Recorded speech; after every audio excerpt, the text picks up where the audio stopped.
Ce matin, le titre de mon message est « Quand le plan de Dieu dépasse l'épreuve ». Est-ce qu'il y en a qui aiment l'épreuve? Il n'y a pas beaucoup de mains levées. Hein. Je crois personne n'aime les temps d'épreuve, les temps difficiles, les temps où on passe par le creuset, on est là et on n'a qu'une envie, c'est simplement que la souffrance, que le malheur puisse partir. C'est un petit peu ça quand on vit ces temps d'épreuve. Et je me rappelle, il y a quelques années de cela, j'avais vécu une épreuve assez compliquée puisque je devais partir à Montréal, à l'école biblique. Et alors que j'allais partir quelques jours avant, moi à l'époque j'habitais sur Ajaccio, donc en Corse du Sud. Je devais monter en Haute-Corse à Bastia pour voir l'un de mes oncles, parce que mon oncle à l'époque c'était un homme qui était un bon vivant, c'était quelqu'un qui avait la joie, voilà, c'était quelqu'un que j'aimais beaucoup. Et quelque temps auparavant, en fait, on a décelé une maladie auto-immune, pour ceux qui connaissent la maladie de Charcot. Donc la maladie de Charcot, c'est quand même horrible, puisque tous tes muscles, en fait, cessent de fonctionner jusqu'à ce que, finalement, ton cœur arrête de battre, tout en étant conscient des choses. Et je me rappelle, quand je suis monté à Bastia pour le voir, je le voyais, et puis il est complètement changé, complètement difforme. Mais il était conscient, il est arrivé à communiquer avec une tablette, tout ça. Et j'étais mal au fond de moi, et je priais, je disais, Seigneur, mais guéris-le, vraiment, fais quelque chose. Et puis finalement, les jours sont passés, je suis parti à Montréal, et là, donc, l'école a commencé. Au bout d'un moment, j'ai partagé ce sujet de prière à l'un des pasteurs qui était là-bas. Et je me rappelle que ce pasteur m'avait dit, mais Anaël, ne t'en fais pas, ton oncle va guérir. Et là, quand j'entends ça, vraiment, ma foi reprend vie, parce que je me disais, mais c'est pas possible. Et puis, mon espoir était au plus haut à ce moment-là. Sauf que le lendemain matin, ma mère m'appelle, et là, elle me dit, tonton Gilles est décédé. Waouh! Et là, je comprends pas. Là, je me dis, mais Seigneur, qu'est-ce que c'est? Qu'est-ce que tu es en train de faire? C'était quoi cette parole que cet homme m'a donnée? Il y avait toute l'incompréhension qui était là et tout. Et c'est là où Dieu m'a fait comprendre une chose. Ne t'appuie pas sur la parole d'un homme, mais appuie-toi sur ma parole. Lorsque Élie était dans le désert, quand il va apprendre que Jézabel était à sa poursuite, il va dire à Dieu, prends-moi la vie car je ne suis pas meilleur que mes ancêtres. Il voulait mourir. Jonas aussi va demander à Dieu, prends-moi donc la vie car mourir vaut mieux pour moi que vivre. Sauf que lorsqu'on s'approche de Dieu, il est fidèle. Et comme il est fidèle, il nous permet de traverser les épreuves. L'épreuve, c'est souvent, c'est vrai, une opposition que le diable veut essayer de mettre en place pour essayer de nous faire tomber.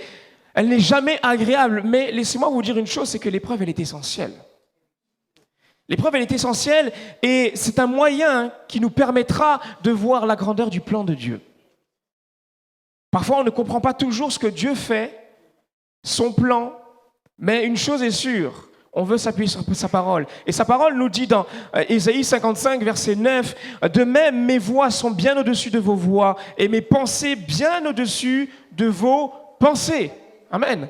Oui, Dieu ce matin peut stopper ton épreuve. Oui, Dieu peut guérir ta maladie. Oui, Dieu peut te délivrer de telle ou telle chose. Je ne dis pas que Dieu n'agit pas, mais parfois Dieu peut permettre l'épreuve complète. Parce que même si l'épreuve est difficile, la finalité de son plan pourra s'accomplir dans ta vie. La question est de savoir maintenant, est-ce que je veux voir son plan s'accomplir dans ma vie? Peut-être que Dieu t'a fait une promesse, mais est-ce que tu es prêt à passer par le chemin par lequel Dieu veut t'amener à cette promesse? Ce matin, je voudrais partager avec vous justement une histoire, une épreuve par laquelle l'apôtre Paul est passé. Ça a été compliqué pour lui, mais il a vu la fidélité de Dieu et à travers cela, le plan de Dieu a pu s'accomplir dans sa vie. Même si l'épreuve était grande, il savait qu'elle n'était qu'une pièce du puzzle dans le plan de Dieu. Alors qu'il était en prison à Jérusalem, il va demander à comparaître devant César à Rome. Et ce qui va se passer, c'est que quand il va commencer à faire son plaidoyer, il va y avoir une division au sein des différents groupes, des pharisiens, des sadducéens, de toute l'assemblée qui était là. Et le commandant qui était là va même avoir peur parce que il va se dire, mais il est en train de se dire, mais Paul peut être tué à ce moment-là. Donc il va faire en sorte de protéger Paul. Et d'ailleurs, quelque temps auparavant, on le voit dans le texte que Paul a dû être porté à cause de la violence de la foule sur les marges des degrés. Et au bout d'un moment, alors que Paul vivait cela, alors qu'il comparaissait devant les hommes, Dieu va se révéler à Paul, il va parler à l'apôtre Paul et il va dire ceci dans Actes 23, 11. La nuit suivante, le Seigneur apparut à Paul et dit « Prends courage, Paul, de même que tu as rendu témoignage de ce qui me concerne à Jérusalem, il faut aussi que tu rendes témoignage à Rome. » Le plan de Dieu, c'était que Paul puisse témoigner de la grâce de Dieu à Rome. Mais à ce moment-là, Paul se situait à Jérusalem. Il était donc à Jérusalem et on le voit ici, voilà, Jérusalem, je l'ai entouré. Il devait aller à Rome. Et entre Jérusalem et Rome, il y avait quand même plus de 4000 kilomètres. Donc ce n'était pas la porte à côté. Et à ce moment-là, Dieu va quand même lui dire « Ne t'inquiète pas, Paul, prends courage ». Littéralement, dans le grec, la forme grammaticale qui est écrite, qui est mise en place, c'est « prends courage » de manière continuelle. Peu importe ce qui s'est passé, peu importe ce qui se passera, peu importe ce que tu es en train de vivre en ce moment, reste dans mes voies, reste avec ce courage, prends courage continuellement. Parce que tu sais quoi, mon plan va s'accomplir. Et ce matin, j'aimerais te dire quelque chose. Le plan de Dieu va s'accomplir dans ta vie. Alors prends courage, mon frère, ma sœur. Quand Dieu dit, la chose arrive. Quand il ordonne, elle existe. Amen. Peut-être que pour toi, ce matin, c'est une parole. Peu importe la violence de tout ce qui gravite dans tes pensées. Prends courage, parce qu'il faut que tu rentres dans le plan de Dieu. Et alors que Paul a demandé à ce qu'il puisse comparaître devant Rome, sa requête va être acceptée. Et c'est alors que l'apôtre Paul et tout un équipage vont commencer à partir pour Rome en bateau. Et c'était un long voyage, un grand bateau donc va être déployé pour cela. Il va y avoir 276 personnes, des marins, le capitaine du bateau. Il va y avoir d'autres esclaves aussi qui étaient là. Et lorsqu'on regarde un petit peu le texte, on se rend compte que dans Acte 27, que dès le deuxième jour, il y avait des vents contraires qui s'abattaient contre le bateau. Et l'apôtre Paul va montrer, enfin c'est Luc plutôt qui va écrire, parce que c'est Luc qui écrit le livre des Actes, il dit que ça a été non sans difficulté, il ne pouvait même pas accoster dans certains endroits tellement la mer était déchaînée. Et puis, au bout de quelques jours, ils vont arriver à un endroit un petit peu particulier. L'endroit, c'était Beauport, que l'on voit ici, donc sur la carte. Beauport, littéralement aussi, ça voulait dire un port de refuge. Donc, ils vont passer beaucoup de temps dans ce port de refuge à cause de la mer qui était déchaînée, parce que à ce moment-là, l'apôtre Paul savait que la navigation était dangereuse. Et comme il savait, puisqu'il avait l'expérience, il avait fait déjà 3 naufrages. Là, ici, nous sommes dans la fin de la vie de Paul.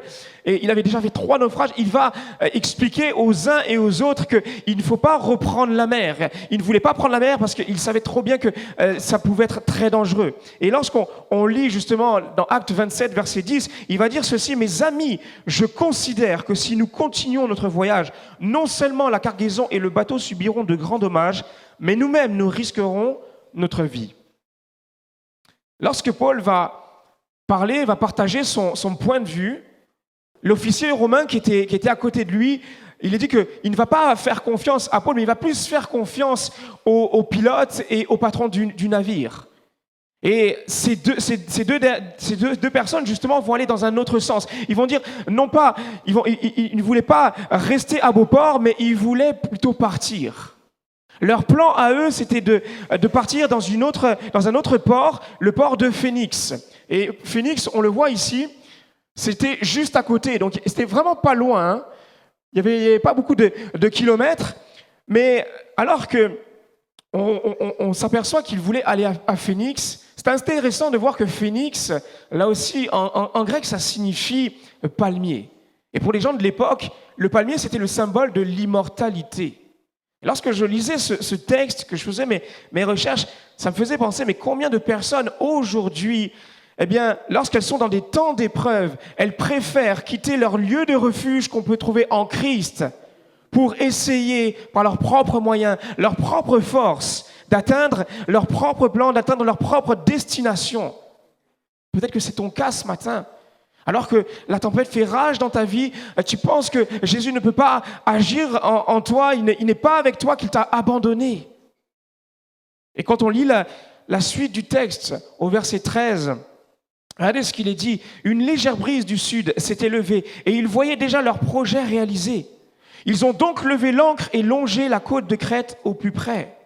À ce moment-là, tous les marins, le pilote qui était là, l'officier romain, tous étaient en train de se dire « C'est bon, nous sommes maîtres de notre destin. Nous allons réussir notre plan. » Tu vois, Paul, tout ce que tu nous disais, c'est faux. Là, le vent qui est là, c'est une légère brise qui est pour nous, qui nous fait avancer.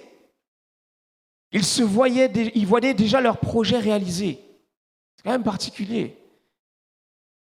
Mais laissez-moi vous dire une chose, ce n'est pas parce que ton projet marche, est en train de réaliser que cela vient de Dieu. Et j'aimerais rappeler ce passage également que l'on trouve dans le Proverbe 19, 21. Il y a dans le cœur de l'homme beaucoup de projets, mais c'est le plan de l'Éternel qui s'accomplit. Au début, tout était beau. Tout semblait parfait, tout se passait bien, ils avaient le vent en poupe, ils naviguaient correctement. Mais alors qu'il y avait peu de distance, la suite du texte est intéressante puisque nous voyons ceci, mais peu de temps après, un vent violent comme un typhon, connu sous le nom d'Eurachylon, s'est mis à souffler des hauteurs de l'île. Le bateau était entraîné au large, il ne pouvait pas résister au vent et nous avons dû nous laisser emporter à la dérive. Waouh! En voulant sauver leur vie, alors qu'il y avait peu de distance, ils vont finalement être en train de se perdre. La brise qui les poussait de l'avant va se transformer en un typhon, en un vent violent. Eurachylon, c'était le vent le plus violent de Méditerranée à l'époque. Et comme je disais, beaucoup préfèrent quitter le lieu de refuge qu'on peut trouver en Christ pour embarquer vers des destinations de vie illusoires. Des destinations qui, au final, t'amènera à la dérive spirituelle. Dans ta quête de la réussite, peut-être tôt ou tard, même si ça marche pour toi, tu risques de te perdre. Reste accroché au Seigneur. Jésus est avec toi, même dans la tempête. Oui, c'est vrai qu'on le voit avec Jésus, à un moment donné, il dormait à la poupe, justement, avec les disciples, et il va calmer l'épreuve, il va calmer la tempête. Mais ici, c'est pas comme ça que ça va se passer. On va le voir par la suite.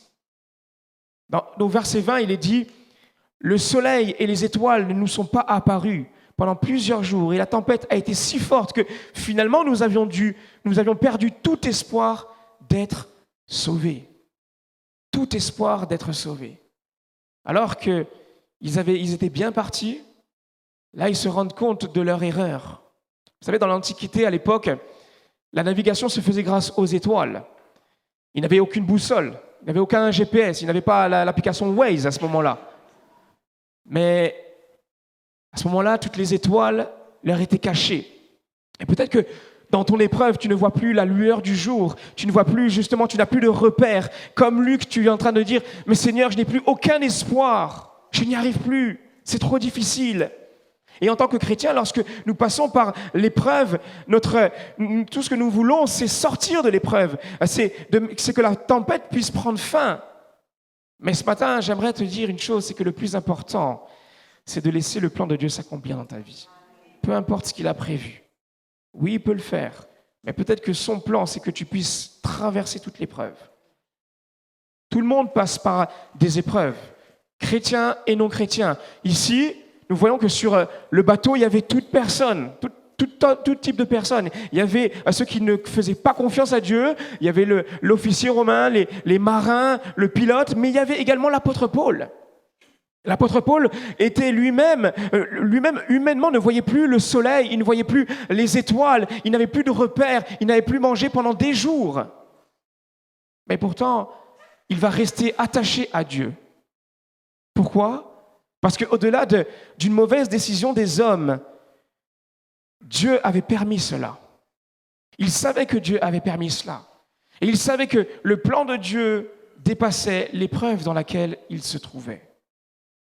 Et il va commencer à encourager les uns et les autres. Il va dire, mais maintenant, je vous invite à prendre courage. Quand il emploie ce mot courage dans le Nouveau Testament, pas dans l'Ancien, mais dans le Nouveau Testament, il est employé 3 fois. Et c'est intéressant de voir que le mot courage signifie avoir de bons sentiments, être de bonne humeur. Mais quand on regarde un petit peu la situation dans laquelle il se trouvait, comment est-ce qu'il pouvait être de bonne humeur? Comment est-ce qu'il pouvait avoir de bons sentiments dans une tempête aussi difficile? Ça semblait illogique. Peut-être que toi aussi, tu te dis, mais Anaël, comment je peux faire pour être de bonne humeur? Comment je peux faire pour avoir de bons sentiments dans ce que je suis en train de traverser? Nous voyons au verset 22 et verset 26, « Mais maintenant, je vous invite à reprendre courage, car aucun de vous n'y perdra la vie. Seul le bateau sera perdu. En effet, cette nuit, un ange de Dieu à qui j'appartiens et que je sers s'est présenté devant moi et m'a dit, Paul, ne crains rien. Il faut que tu comparaisses devant l'empereur et Dieu t'accorde la vie sauve pour tous tes compagnons de voyage. Courage donc, mes amis, j'ai confiance en Dieu. Tout se passera comme il me l'a dit. Nous devons échouer quelque part sur une île. » Pour la deuxième fois, Dieu va révéler à Paul son plan. Son plan, c'était qu'il puisse aller à Rome, qu'il puisse témoigner.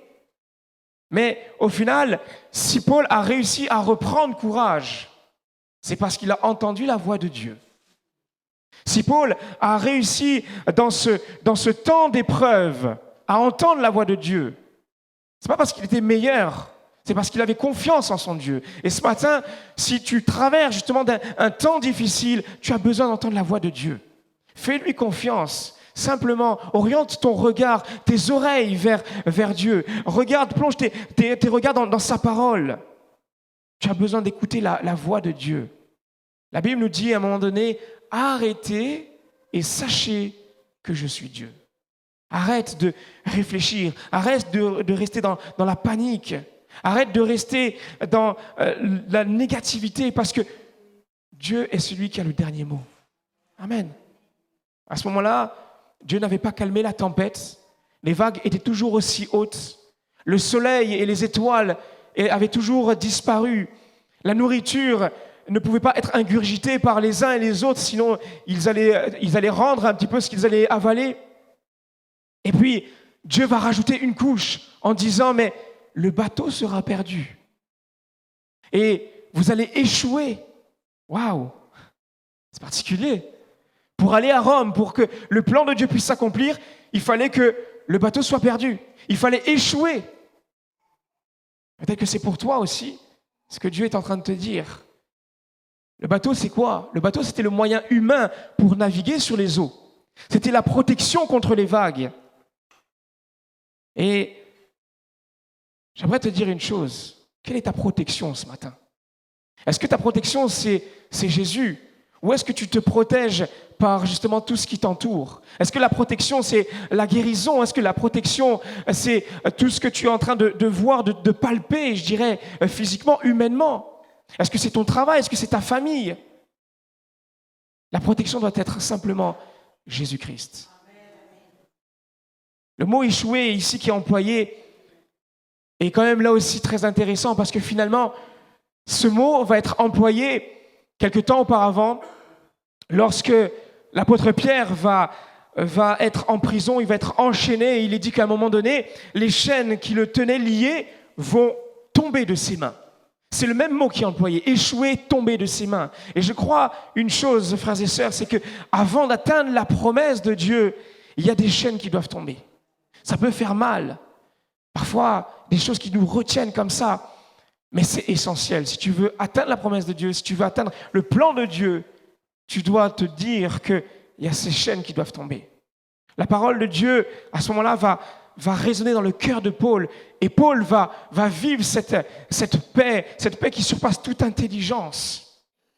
Dans la tempête, crie à Dieu parce qu'il va mettre cette paix qui surpasse toute intelligence dans ton cœur.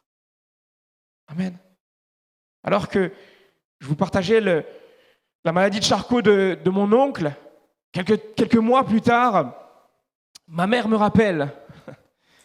Et là, elle m'annonce une chose, elle m'annonce, écoute Anaël, j'ai été chez le médecin et il y a un petit souci, j'ai un cancer. Et là, à ce moment-là, waouh, je suis encore à des milliers de kilomètres et je me dis, mais Seigneur, qu'est-ce qui se passe? Fais quelque chose. Et mon désir encore, c'était que Dieu puisse guérir ma mère. C'est notre désir à tous.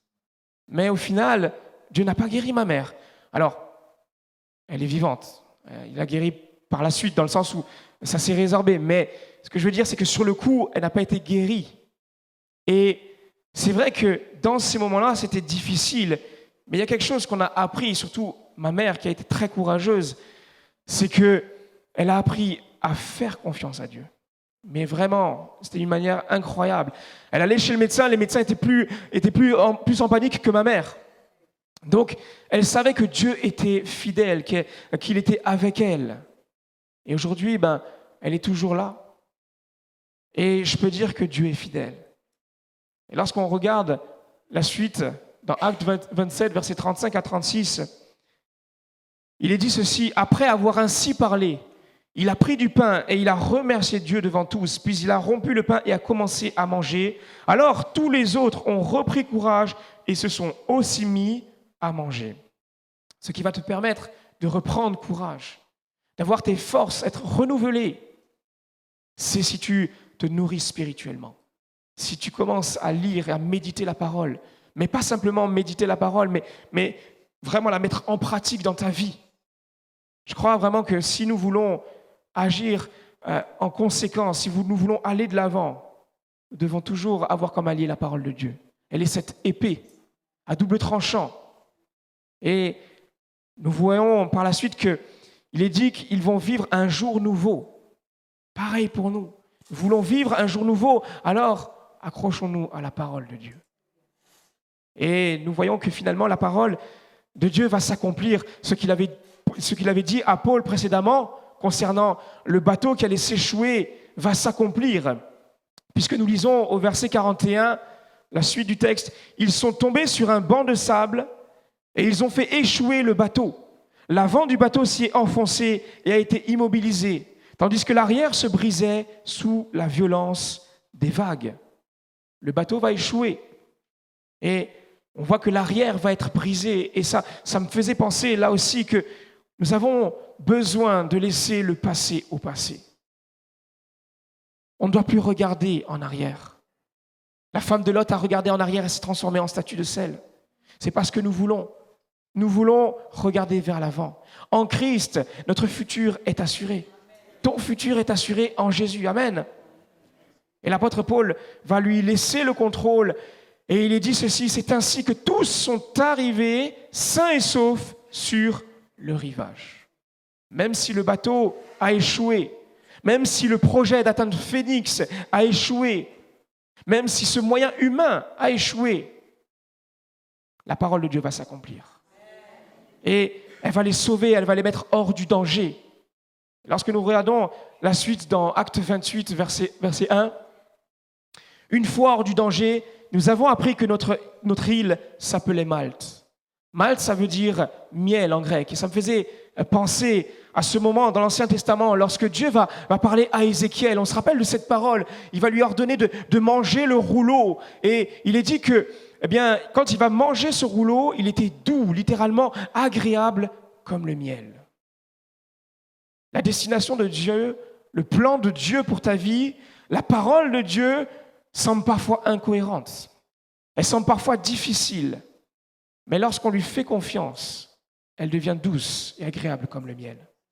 C'est ce qui va nous permettre d'avancer. C'est ce qui va nous permettre d'avoir nos forces renouvelées. Et pendant 3 mois, l'apôtre Paul, tout l'équipage vont rester sur cette île à Malte. Et Dieu va faire des choses fantastiques. Il y aura des guérisons, des miracles, des conversions.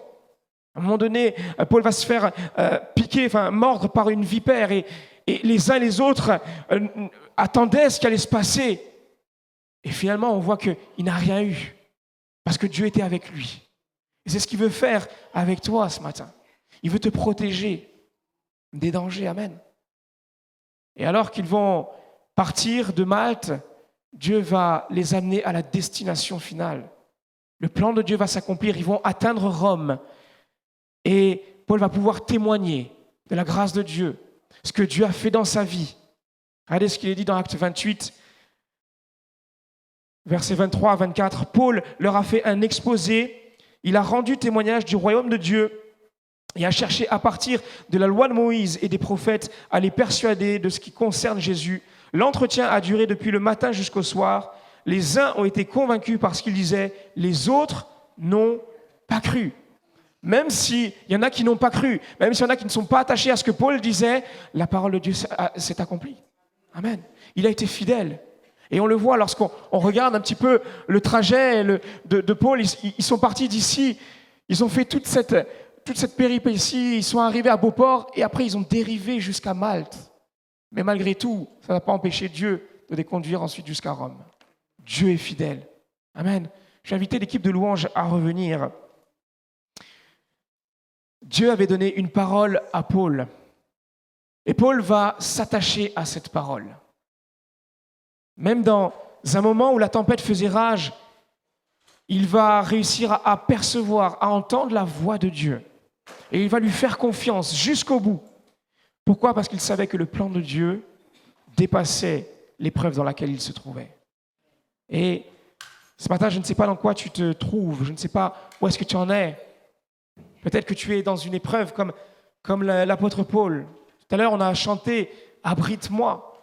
Et c'est vrai, même si la tempête fait rage, même si on ne voit plus le soleil, les étoiles, Dieu reste là.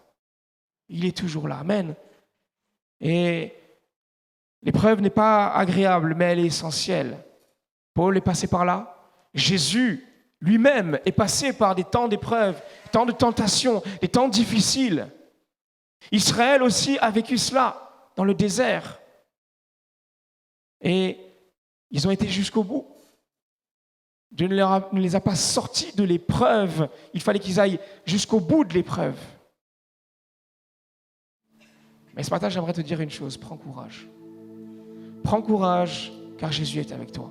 Si tu lui fais confiance, il est fidèle et bon pour pouvoir t'accompagner jusqu'à Beauport, jusqu'à la promesse qu'il veut accomplir dans ta vie. Amen. Et j'aime la fin du livre des Actes. Lorsqu'il est dit dans Acte 28, versets 30-31, Paul est resté 2 années entières dans une maison qu'il avait louée. Il accueillait tous ceux qui venaient le voir. Il prêchait le royaume de Dieu et enseignait ce qui concerne le Seigneur Jésus-Christ avec une pleine assurance et sans obstacle. Amen. J'aimerais qu'on puisse prendre un temps, on va fermer les yeux et on a un petit peu de temps devant nous. J'aimerais faire un appel, j'aimerais qu'on puisse justement remettre nos fardeaux devant Dieu. Peut-être que tu as été interpellé par ce message, tu vis en ce moment la tempête, tu ne sais plus où est-ce que tu en es. Et j'aimerais simplement prier pour toi. Il y a M. Bazin, M. Zolesio qui sont là aussi. Et simplement, approche-toi devant et on va prier pour toi. Parce qu'on croit que même si le plan de Dieu pour toi, c'est de traverser la tempête complètement, Dieu va t'accompagner. Dieu va être là jusqu'à la fin. Et tu n'as pas à avoir peur. Prends courage parce que Dieu est fidèle. Alors approche-toi et on va prier pour toi.